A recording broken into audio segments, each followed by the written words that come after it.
to our special report on international business transactions. If you recall from our last couple episodes, Mr. Buyer and his lawyer, Kimo, have really been learning a lot about the importance of drafting in international sales contracts. I believe they have been hard at work consulting with Mr. Legalese to ensure that Mr. Buyer can successfully launch his new, environmentally friendly surf wax company. We have learned about Incoterms and the CISG, and I can see how using those help international parties get on the same page with contract terms. Aside from the sales contract, there were other elements of a documentary sale that we discussed in our earlier episodes, one of which was a letter of credit. Let's find out more about Mr. Baya's experience with letters of credit. So there have been a few setbacks, but I think we've got everything worked out. Sister Mary Sellers has asked me for a letter of credit, and I'm okay with that because she can only benefit from it if she has all of the proper documentation for my bank. And how does that work exactly? It's actually really easy. I apply at my bank and they issue the letter of credit to Sister Mary Seller for her benefit. That's it? Yes, the bank checks into my finances and lets her know that I'm credible. They're kind of like a friend. They're willing to vouch for me, and so long as she presents the proper documentation, she's guaranteed payment. Okay, so you're the applicant, Sister Mary Seller is a beneficiary, and your bank, the bank that issues the letter of credit on your behalf, is the issuing bank. Great explanation. Thank you, Mr. Baya. That's the basic idea. See, the letter of credit is issued by the issuing bank, but other banks may be involved in the IBTs. Why and how would other banks get involved with IBTs? Well, as we have discussed before, sellers and buyers located thousands of miles apart, never having met each other, often need to have a reliable system in place before they feel comfortable to move forward with a deal. Well then, so why isn't a letter of credit straight from an issuing bank okay? Well, the good thing about a letter of credit is that it puts a responsibility on the issuing bank. You see, they have to pay. If the seller shows them the right documents, they have to pay. Now, the right documents can be a bill of lading in and of itself, for instance, but it can also include other documents. Now, the issuing bank is on the hook, so to speak, because if the documents appear as they should, they have to pay. Nevertheless, the issuing bank is still, in the seller's eyes, playing on the buyer's team. So, in order to have both the convenience of a local bank and the comfort associated with engaging in a bank in one's home country, sellers like their own banks to get involved. I understand that Sister Mary Seller has actually brought in a local bank for the surf wax sale to Mr. Baya. Sister Mary Seller, can you tell us more about this? It seems to add an extra step. Is it worth it? Well, it is worth it, and I will tell you why. If I get a local bank to promise to honor the letter of credit, I have 2 banks where I can turn in all the documents. So that means 2 banks have to pay you? Does that mean that Sister Mary Seller can get paid twice? No, not really. I mean, Sister Seller will have to turn in the documents to her bank, also called the confirming bank, to get the money. And the confirming bank will then take those documents, turn them into the issuing bank for reimbursement. See, it's this big chain thing. Ah, I see the chain. But I still don't understand how both banks are on the hook. The reason that both banks are on the hook comes from the language incorporated into the contract between Baya and Sister Sella.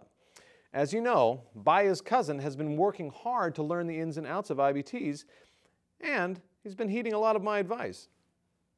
Let's find out what Mr. Baya's lawyer used to make the contract better.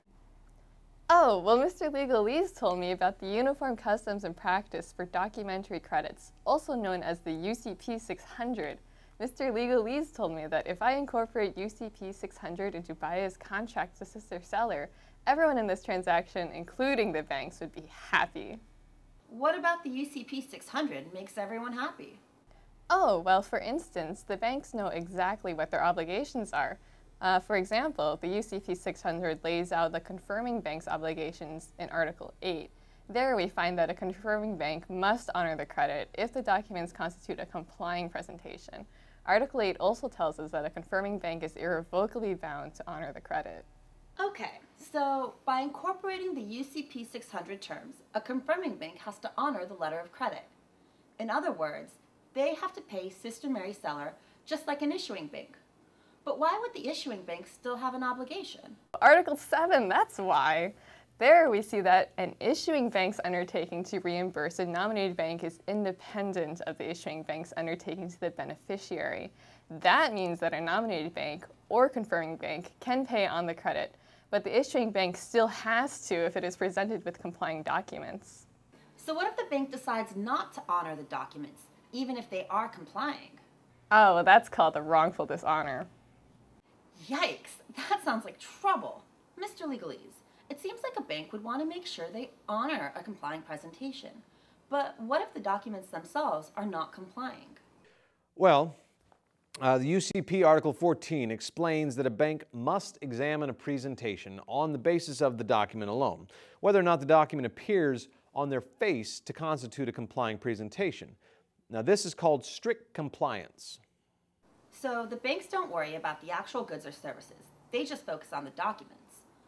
But what if someone forges the documents? Now, that is an important question. The idea behind the independence principle is that a seller knows that they can ship the goods and then turn in those papers that show that they did, and the bank will have to pay. Now, they don't have to wait around for the buyer to call the bank and say that they've received a shipment, but let's say that a seller doesn't ship the goods and just turns in the papers and that just gives the impression that they sent in the goods, that they shipped the goods, right? I like to call those documents forged. And now if the bank pays the seller, they would be unjustly enriched, right? So here's the odd thing. The UCP 600 silent on the issue of fraud because the drafters thought that domestic law should deal with that. So in the U.S., the UCC is used to govern the cases that involve fraud. The UCC, or Uniform Commercial Code, Section 5-109, deals with fraud. Basically, the UCC tries to impose the loss on the wrongdoer. Now, they determine who the wrongdoer is by supporting facts and different elements that show whether a party involved is acting in good faith. I see. Well, there you have it. We've learned about letters of credit and how the UCP 600 can be used to create obligations on the banks, and then how the independence principle and strict compliance allow banks to focus on the documentary sale. And we have also learned that since the UCP 600 does not cover fraud, the UCC may be used to determine how fraud cases are decided. Now you have all the pieces to the IBT. You know about letters of credit, Incoterms, the documentary sale, and the CISG. Thanks to this framework for conducting IBTs, Mr. Baya will be buying Sister Mary Sellers surf wax for years to come. Thanks for joining us, and I hope you've enjoyed this special report on international business transactions. Happy trading from all of us here at the studio, and have a great night.